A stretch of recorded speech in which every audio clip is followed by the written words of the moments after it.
Text 41. An increase of unwanted population certainly causes hellish life both for the family and for those who destroy the family tradition.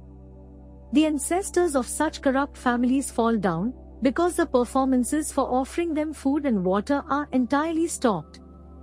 Purport. According to the rules and regulations of fruitive activities, there is a need to offer periodical food and water to the forefathers of the family.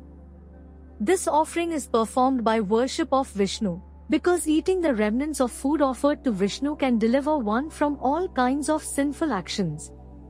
Sometimes the forefathers may be suffering from various types of sinful reactions, and sometimes some of them cannot even acquire a gross material body and are forced to remain in subtle bodies as ghosts.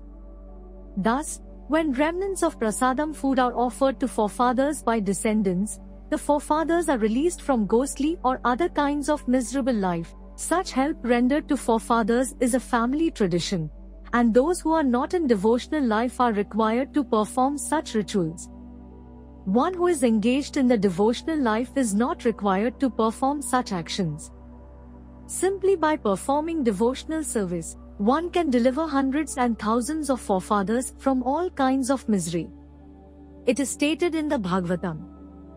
Anyone who has taken shelter of the lotus feet of Mukunda, the giver of liberation, giving up all kinds of obligation, and has taken to the path in all seriousness, owes neither duties nor obligations to the demigods, sages, general living entities, family members, humankind or forefathers. Such obligations are automatically fulfilled by performance of devotional service to the Supreme Personality of Godhead. Text 42. By the evil deeds of those who destroy the family tradition and thus give rise to unwanted children, all kinds of community projects and family welfare activities are devastated. Purport. Community projects for the four orders of human society, combined with family welfare activities, as they are set forth by the institution of Sanatan Dharma, or Varnashrama Dharma, are designed to enable the human being to attain his ultimate salvation. Therefore, the breaking of the Sanatan Dharma tradition by irresponsible leaders of society brings about chaos in that society, and consequently people forget the aim of life, Vishnu. Such leaders are called blind, and persons who follow such leaders are sure to be led into chaos. Text 43. O Krishna, maintainer of the people, I have heard by disciplic succession that those who destroy family traditions dwell always in hell. Purport. Arjuna bases his argument not on his own personal experience, but on what he has heard from the authorities. That is a way of receiving real knowledge. One cannot reach the real point of factual knowledge without being helped by the right person who is already established in that knowledge. There is a system in the Varnashrama institution by which before death one has to undergo the process of atonement for his sinful activities. One who is always engaged in sinful activities must utilize the process of atonement called the Prayasitta.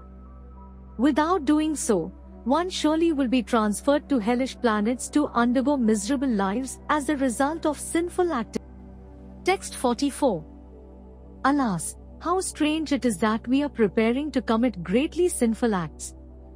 Driven by the desire to enjoy royal happiness, we are intent on killing our own kinsmen. Purport. Driven by selfish motives, one may be inclined to such sinful acts as the killing of one's own brother, father or mother.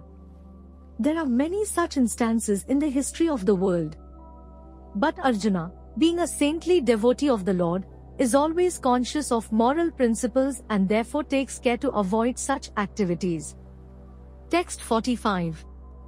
Better for me if the sons of Dhritarashtra, weapons in hand, were to kill me unarmed and unresisting on the battlefield. Purport. It is a custom, according to Kshatriya fighting principles, that an unarmed and unwilling foe should not be attacked. Arjuna, however, decided that even if attacked by the enemy in such an awkward position, he would not fight. He did not consider how much the other party was bent upon fighting. All these symptoms are due to soft-heartedness resulting from his being a great devotee of the Lord. Text 46. Sanjay said, Arjuna, having thus spoken on the battlefield, cast aside his bow and arrows and sat down on the chariot, his mind overwhelmed with grief. Purport. While observing the situation of his enemy, Arjuna stood up on the chariot, but he was so afflicted with lamentation that he sat down again, setting aside his bow and arrows. Such a kind and soft-hearted person, in the devotional service of the Lord, is fit to receive self-knowledge. Thus end the Bhaktivedanta purports to the first chapter of the Shrimad Bhagavad Gita in the matter of observing the armies on the battlefield of Kurukshetra.